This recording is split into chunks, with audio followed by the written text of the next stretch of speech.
Fighter படத்தோட ஓப்பனிங்கில் பார்த்தீங்கன்னா நம்ம அனில் கபூர் வந்து ஒரு சீஃப் கமாண்டண்டாக இருக்கார். அவர் என்ன பண்ணுறாரு பார்த்தீங்கன்னா, அவரோட ஹையர் அஃபிஷியல்ஸ்கிட்ட பேசி எனக்கு இந்த மாதிரி நல்லா ஆக்டிவாக இருக்கிற யங்காக இருக்கிற ஒரு டீம் வேணும்னு அவரே கேட்டு அவரே ஹேண்ட் பிக் பண்ணி சில வேற ஒரு டீமில் கம்பைன் பண்ணுறாரு. யாரெல்லாம் இருக்காங்க பார்த்தீங்கன்னா, நம்ம ஹிருத்திக் ரோஷன், தீபிகா படுகோனே, இந்த மாதிரி இன்னும் ஒரு 4-5 பேர் இருக்காங்க. இவங்க டீமாக சேர்ந்துட்டு கொடுக்குற மிஷின்லாம் டக்குன்னு முடிக்கிறது, நல்லா ஜாலியாக இருக்கிறது, இந்த மாதிரி தான் படம் மூவ் ஆகிட்டு இருக்கு. இந்த நேரத்தில் பார்த்தீங்கன்னா நம்ம தீபிகா படுகோனைக்கு ஹிருத்திக் ரோஷன் மேலே லவ் வருது. அவங்க அப்பப்போ அதை எக்ஸ்பிரஸ் பண்ணுவாங்க. ஆனால் ஹிருத்திக் ரோஷன் அதை பெருசாக காட்டிக்காமல் அப்படியே பிஹேவ் பண்ணிகிட்டே போயிட்டு இருப்பாரு. இப்படி அலைய வர்றதுல அது ஒரு சந்தோஷம்னு ஹிருத்திக் ரோஷனும் அலைய வர்றாரு. தீபிகா படுகோனை விடாமல் லவ் பண்ணிகிட்டு இருக்காங்க. அப்போ பார்த்தீங்கன்னா ஒரு டெரரிஸ்ட் அட்டாக் POK, அதாவது பாகிஸ்தான் ஆக்குபைடு காஷ்மீர்னு அந்த இடத்துல இருக்க புல்வாமா அப்படிங்கிற இடத்துல அட்டாக் நடக்குது. அதாவது வேனில் போயிட்டு இருக்க அந்த இந்தியன் சோல்ஜர்ஸ் மேலே ஒரு பாம்பு பிளாஸ்ட் நடந்தது. அதில் நிறைய பேர் இறந்து போயிடுறாங்க.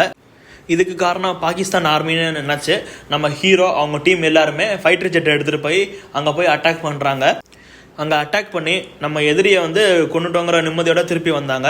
அப்புறம் கொஞ்ச நாள் கழிச்சு அவங்களுக்கே புரிய வருது, இது வந்து அவங்க மட்டும் தனியாக எடுத்து போட்ட ஒரு பிளான் இல்லை, நம்ம கூட இருக்கிற ஒரு துரோகி தான் இதுக்கு ஸ்கெட்சு போட்டு கொடுத்துருக்கான், இவன் மூலமாக தான் இந்த அட்டாக் நடந்திருக்கு இப்படின்னு ஹிருத்திக் ரோஷனுக்கும் மற்ற எல்லாருக்குமே தெரிய வருது. இந்த நேரத்தில் நம்ம ஹிருத்திக் ரோஷன் இவங்க படையை வந்து பாகிஸ்தானுக்குள்ளே வந்து பாகிஸ்தானை அட்டாக் பண்ணதுனால கடுப்பான பாகிஸ்தான் ராணுவம் என்ன பண்ணுறாங்கன்னா, இவங்க யாரும் எதிர்பார்க்காத அந்த டயத்தில் ஸ்ரீநகருக்குள்ளே வந்து பாகிஸ்தான் அவங்க ஏர்ஃபோர்ஸை உள்ளே அனுப்பி ஸ்ரீநகரில் அட்டாக் பண்ணிடுறாங்க. அதில் வந்து நிறைய சிவிலியன்ஸ் இறந்து போயிடுறாங்க. இதனால் மறுபடியும் கடுப்பாகிற நம்ம ஹிருத்திக் ரோஷன் என்ன பண்ணுறாருன்னு பார்த்தீங்கன்னா, திருப்பி அவர் ட்ரூப்ஸ் எல்லாம் கூட்டிகிட்டு திருப்பி ஒரு வார் மாதிரி போயிட்டுருக்காரு. அந்த இடத்துல தீபிகா படுகோன்கிட்ட சொல்கிறாரு, இந்த மாதிரி இந்நேரத்தில் நான் உன்னை லவ் பண்ணி கல்யாணம் பண்ண ஆசைப்பட்டா, நான் ஒருவேளை செத்துட்டா நீ என்ன பண்ணுவேன், அதனால் நீ என்னை மறந்துடு, நீ எனக்கு வேணாம், இல்லை நான் உனக்கு வேண்டாம், இந்த மாதிரி சொல்லிவிட்டு இவர் வந்து வாருக்கு போகிறாரு அவங்க ட்ரூப்ஸோட.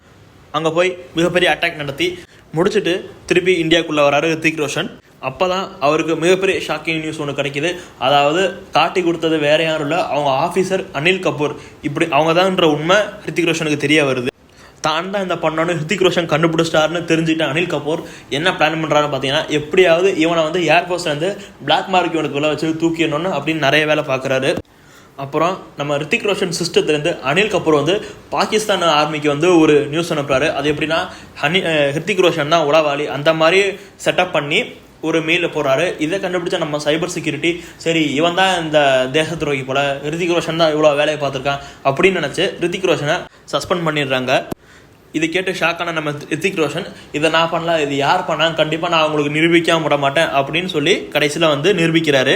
இதை நான் பண்ணலை, எனக்கு சீஃப் ஆஃபீஸராக வந்து அனில் கபூர் தான் இதெல்லாம் பண்ணியிருக்காரு அப்படின்னு ஆதாரத்தோட நிரூபிச்சிட்டாரு. இதனால் என்ன ஆகுதுன்னா, நம்ம அனில் கபூர் வந்து உண்மை தெரிஞ்சதுனால பல பேருக்கு முன்னாடி அவமானப்பட்டு நம்ம சாகிறதோட நம்ம இப்போ சத்தலான்னு ஷூட் பண்ணி தற்கொலை பண்ணிக்கிறாரு. அட்லாஸ்ட் தீபிகா படுகோனும் ஹிருத்திக் ரோஷனும் ஒன்றா சேர்றாங்க. இப்படி ஒன்றா சேர்ற மாதிரி இந்த படத்தை முடிக்கிறாங்க.